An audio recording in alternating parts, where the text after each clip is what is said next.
Bismillahirrahmanirrahim. Assalamualaikum warahmatullahi wabarakatuh. Alhamdulillahirabbil alamin wassalatu wassalamu ala asrafil anbiya'i wal mursalin wa ala alihi washabihi ajmain. Qala rabbi shrah li sadri wa yassir li amri wahlul 'uqdatam min lisani yafqahu qawli. Yang terhormat Bapak dosen Dr. Samsul Hidayat selaku dosen pengampu mata kuliah simbol-simbol agama. Dalam video kali ini saya akan menjelaskan beberapa pengalaman saya terkait memasuki ibadah muslim. Di antaranya yaitu yang pertama yaitu ketika saya memasuki peribadahan agama Buddha, yakni Wihara Maha Maitreya, yang mana pemateri pada agama Buddha itu yakni Pak Sunarto. Pada saat saya pergi ke tempat peribadahan agama Buddha atau dikenal dengan sebutan Wihara Maitreya, di situ banyak sekali terdapat simbol-simbol yang ada dalam wihara tersebut. Di antaranya adalah yang pertama, itu ada patung yang berada di tengah halaman wihara tersebut. Itu bisa dikenal dengan sebutan Rupang Maitreya. Kemudian, patung ini berbentuk seperti manusia gundul dan patung tersebut menandakan simbol keberuntungan. Kemudian, yang kedua adalah simbol patung yang berbentuk wanita duduk di atas teratai atau bisa disebut dengan dewi. Kemudian, simbol tersebut melambangkan kesucian. Dan di sekitar sekeliling patung itu terdapat bunga-bunga yang menghiasi patung, sehingga akan lebih menarik untuk dilihat, dan simbol bunga tersebut melambangkan keabadian bagi para dewa-dewa. Dan kemudian terdapat lilin yang ada di sekitar patung itu, yakni berfungsi sebagai simbol cahaya yang akan menerangkan seluruh alam semesta. Dan yang terakhir, yang saya lihat itu adalah terdapat gambar yang berbentuk seperti naga. Kemudian simbol naga dalam agama Buddha yakni melambangkan simbol kesucian. Dan umat Buddha percaya bahwa naga dalam ajaran agama Buddha akan membawa keberuntungan. Mungkin itu sekilas dari saya terkait pengalaman ketika masuk ke Wihara Buddha Maitreya. Yang kedua yaitu Gereja Karismatik atau Mazmur 21. Ketika saya memasuki Gereja Karismatik, di situ saya tidak ada menemukan simbol di dalamnya, karena gereja ini tidak sama dengan gereja pada umumnya, melainkan saya hanya mendapatkan pengertian tentang pendiri gerakan ini. Kemudian, gerakan karismatik itu lahir di Amerika pada abad ke-20. Dan gerakan ini boleh disebut sebagai gerakan-gerakan lanjutan dari beberapa gerakan yang memiliki semangat yang hampir sama, yaitu mengutamakan pekerjaan roh, yang mana roh kudus adalah roh yang dikirim oleh Tuhan dan fungsinya untuk menolong umat Kristiani.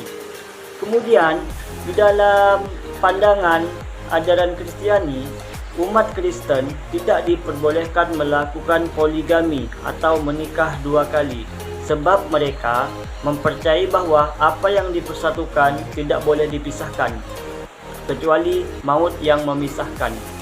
Artinya, selama istri atau suami itu masih hidup, di dalam ajaran Kristiani tidak diperbolehkan menikah kecuali suami atau istri itu sudah meninggal, baru bisa diperbolehkan untuk menikah lagi. Mungkin itu sekilas dari pengalaman saya ketika masuk ke Gereja Karismatik Mazmur 21. Dan yang ketiga yaitu Wihara Nichiren atau Wimalakirti, yang mana pemateri pada hari itu Pak Kurniadi selaku pendeta Wihara Wimalakirti. Di dalam Wihara Wimalakirti, khususnya yang ada di Pontianak, ketika saya memasuki wihara tersebut, di dalamnya hanya terdapat beberapa simbol. Di antaranya adalah terdapat sebuah makanan atau snack yang berfungsi sebagai untuk kesejahteraan dan kedamaian, dan berharap semua unsur yang ada mendatangkan kedamaian dan dilimpahkan rezekinya.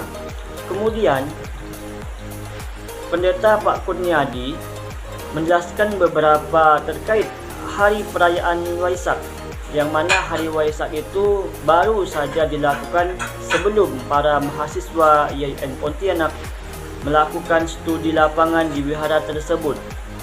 Kemudian Pak Kurniadi menegaskan bahwa memperingati hari Waisak akan dijadikan sebagai penguat untuk saling menghormati, menghargai, dan meningkatkan sikap toleransi antar umat beragama, khususnya di wilayah Pontianak. Dan yang terakhir, Pak Kurniadi juga selaku pemateri menjelaskan bahwa peran Buddha dalam menegakkan kebenaran adalah, dalam agama Buddha, kebencian jangan dibalas dengan kebencian, melainkan kita harus membalasnya dengan cinta kasih dan penuh kasih sayang. Mungkin itu sekilas pengalaman saya ketika masuk ke Wihara Wimalakirti. Dan yang terakhir yaitu agama Bahai, yang mana pemateri pada hari itu yaitu Bang Sandi. Pengalaman saya ketika mendengarkan terkait konsep ajaran dan simbol dalam agama Bahai, di sini saya tidak menemukan simbol-simbol yang berada di ruangan tersebut, karena kegiatan ini dilakukan di ruang teater Gedung Zuhri, lantai 5, Fakultas Tarbiyah Ilmu Keguruan, sehingga saya hanya mendapatkan penjelasan saja terkait agama Bahai. Kemudian agama Bahai, di sini pemateri memberikan penjelasan terkait agama Bahai, dan pemateri menjelaskan bahwa agama Bahai itu bersifat monistik atau percaya dengan satu Tuhan yang mereka yakini. Kemudian agama Bahai berdiri sejak tahun 1844 dan agama tersebut muncul pertama kali di kota Turki yang dibawa oleh Mirza. Di dalam ajaran agama Bahai, mereka mempercayai bahwa Tuhan itu tidak membedakan, artinya keyakinan tersebut tidak memilih dari segi ras, suku, bahkan warna kulit. Namun itu ketika dilihat dari sudut pandangnya. Dalam agama Bahai, praktek dari segi ibadahnya terdapat 3 bagian. Di antaranya adalah ibadah sedang, ibadah pendek, dan ibadah panjang.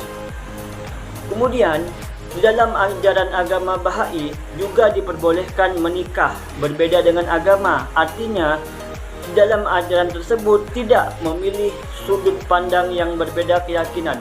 Dan di dalam agama Bahai juga tidak masalah jika orang tersebut tidak menikah. Mungkin hanya itu saja yang bisa saya sampaikan terkait pengalaman saya ketika masuk ke tempat ibadah agama yang ada di Pontianak. Mungkin hanya itu saja, kurang lebihnya saya mohon maaf. Wabillahi taufiq wal hidayah. Wassalamualaikum warahmatullahi wabarakatuh.